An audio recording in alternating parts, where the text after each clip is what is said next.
Standing. And he's recording. I can cut that off.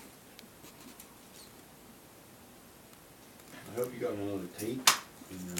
Well, we're going to bed about 10:30. Tim, he was recording and you just talked. No one can talk. Okay, no talking, cyberbullying, take two. Bobby, when you start, go to dead or something's going on.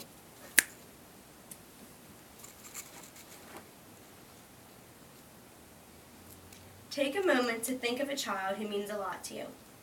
This child may be a son or daughter, brother or sister, or niece or nephew. Now I want you to think about how you would feel if they were bullied every day. I'm sure you would all feel the same way. Terrible. No child deserves to be bullied, but it is happening every day. You see it in schools, around the neighborhood, at the playground, and just about everywhere else. Today, I'm going to talk to you about the three main types of bullying, how bullying affects its victims, and how we can help these children overcome these experiences. First, there are three main types of bullying: physical, verbal, and cyber. Physical bullying occurs when a child may hit, kick, or punch another individual. If a child is physically bullied, he or she will have noticeable bruises, cuts, and in some cases may have broken bones.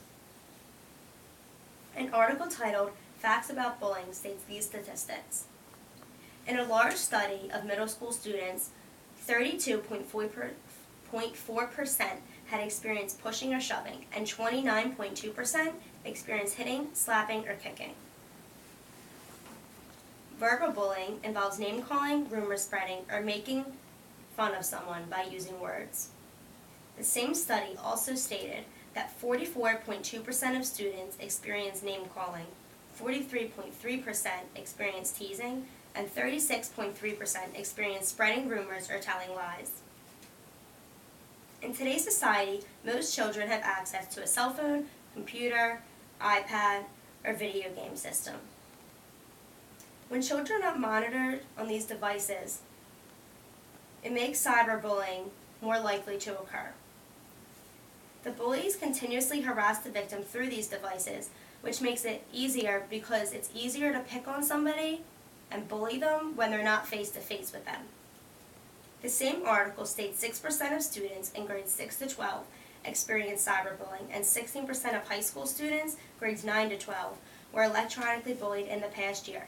However, 52.2% of LGBT students, which means lesbian, gay, bisexual, and transgender students, experience cyberbullying.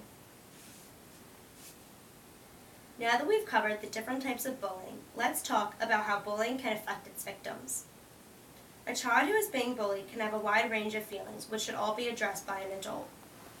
An article titled "Dealing with Bullying" states this: studies show that people who are abused by their peers are at risk for mental health problems, such as low self-esteem, stress, depression, or anxiety.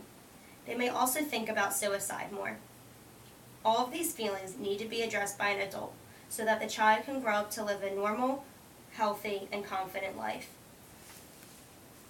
Not only can they have feelings of low self-esteem, but they can start to experience feelings of fear.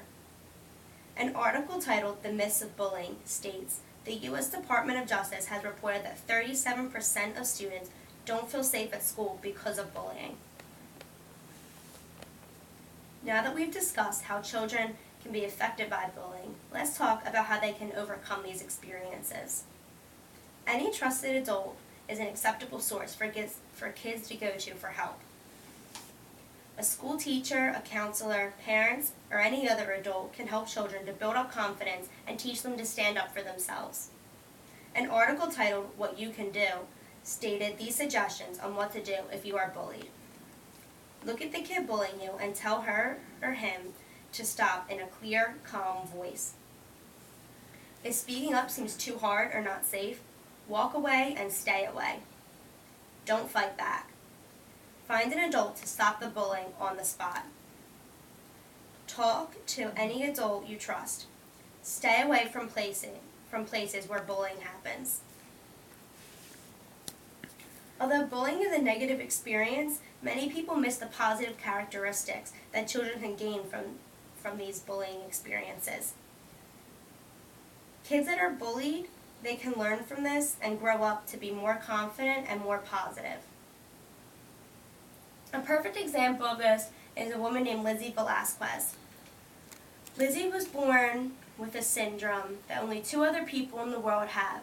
This syndrome causes her to not be able to gain weight and not be able to gain any muscle mass. So she's basically skin and bones. This syndrome has also caused her to be blind in her right eye. Before I go on about Lizzie's story, some positive things that Lizzie has said about her syndrome is that while most people would be upset about this syndrome, she tries to look at the positive things about it and says that although she's blind, she only has to wear 1 contact lens, which means she gets half price off contacts. And it's the same for glasses because she only needs to buy the 1 prescription lens, so she gets half off lenses. And she said it's also positive because if someone's annoying her, like her friends or family, she just puts them on her right side, so because she can't see anything on her right, so she doesn't have to deal with them. Now let's talk about Lizzie's story. Well, like I said, she has this syndrome. She was raised very normally. She was very healthy, which the doctors didn't think was going to be possible, but it was. She lived a very healthy and normal life, and she was raised so normally to the point where when she started kindergarten, she didn't realize that anything was wrong with her, that she was different. When she started kindergarten, she would go up to people and try to play at recess and try to eat with them at lunch. No one would talk to her. When everyone looked at her, they looked a little frightened, so no one wanted to look at her. No one wanted to play with her. So she came home and she said to her parents, why? Why won't these kids play with me? Why doesn't anyone want to eat with me at lunch? Why won't anyone talk to me? Why won't anyone look at me? I didn't do anything to them. And her parents explained to her that she's a little different, but it's just because she's smaller than the other kids. She's physically different, but she's not mentally different. And they said, as long as you're yourself, be yourself, and other people will see that, and people will start to be your friends. Well, that's what she did. She had friends all throughout elementary school, all throughout middle school, and in high school, and she still currently has friends. But in high school, a few people came up to her and said, hey Lizzie, I saw you on TV. And when she would ask them where, they changed the subject. Well, she remembered that when she was 11 years old, she was on a TV show that explained her syndrome and that she talked about her syndrome. Well, when she went home a few days later, she was on YouTube and she saw a picture that looked familiar, so she clicked on it, and it was titled The Ugliest Woman in the World. Sure enough, this picture was of her from when she was 11 years old on TV. It was 8 seconds long with no sound. This video had 400 million views and thousands of comments. Well, Lizzie read every single comment that was posted on this video. She said there was not one positive comment, and then they all said things like this. When you walk out of the house, you should put a bag over your head because people will be blinded by the way that you look. People also said that she should do her and the world a favor and just put a gun to her head. People also gave her tips on how to kill herself on these comments. Not one person stuck up for her. She said that her immediate reaction, which would be most people's, is that she cried. Then she said her tears turned to anger and that she was going to comment back to every single person that commented on that video. And right before she did it, a voice popped into her head and said, just wait. Let it lie, don't do anything.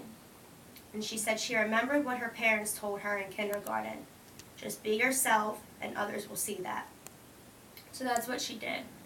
She went on, finished high school, and tried to forget about the video, and she said that she took all of those negative things from that video and turned them into positive things to help her reach her goals and become successful.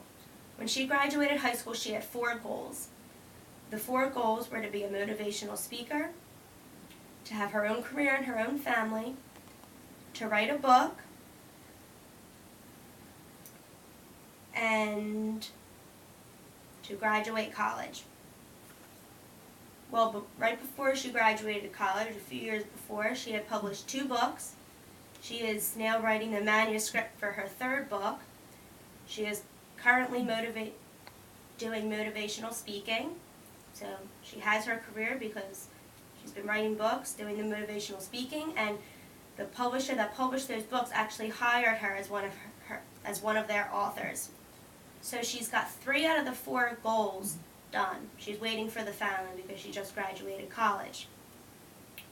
So Lizzie, as you can see, is a very good role model for students and any other kids that have experienced bullying. And she's a very good example of how you can overcome bullying and lead a positive, confident life. Overall, bullying is a very serious issue that no one wants to see a loved one have to deal with. Now that you've all gotten a detailed overview, I hope you've all learned a little more about the 3 types of bullying, how it affects its victims, and how we can help these children overcome these experiences.